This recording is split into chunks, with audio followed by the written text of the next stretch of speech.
Tuloy ang operasyon ng Energy Department para maibalik ang supply ng kuryente sa mga lugar na apektado ng magnitude 7.8 na lindol sa Mindanao. Yan ang ulat ni Elijah Canlas. Patuloy na tinitiyak ng pamahalaan ang sapat na power supply at maayos na serbisyong pangkalusugan sa Mindanao at Visayas. Nakatutok ngayon ang Department of Energy o DOE sa pagpapalakas at pagpapanatili ng supply ng kuryente sa Pilipinas. Mahigit 30,000 residente pa ang walang kuryente sa General Santos at Davao del Sur matapos ang malakas na lindol. Dahil dito, ipinadala ng Task Force Kapatid ang kanilang mga equipment para mapabilis ang pagpapabalik ng kuryente sa mga apektadong lugar.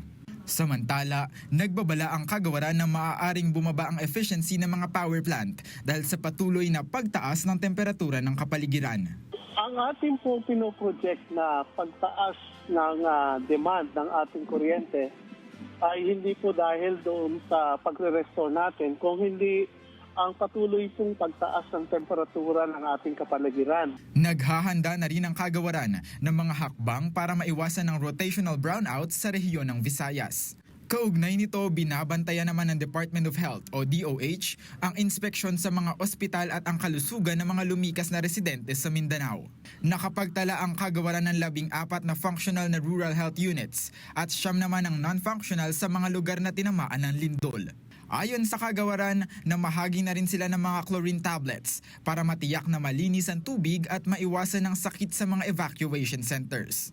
Hinimok naman ni Health Undersecretary Albert Domingo ang mga magulang at guro na obserbahan ng mga senyales ng post-traumatic stress disorder sa kanilang mga kasama sa bahay. Marami po dito, hindi lang po sa mga bata, pati sa ating mga nakatatanda at nababasa rin po namin sa social media at yung mga nakakausap namin, ayaw munang bumalik sa bahay or hindi muna kumakain or naliligo or yung mga activities of daily living ginagawa sa bahay dahil maya't maya yung mga aftershocks. Patuloy na magtutulungan ang mga ahensya ng pamahalaan para sa rehabilitasyon at mabilis na pagbangon ng mga apektadong komunidad.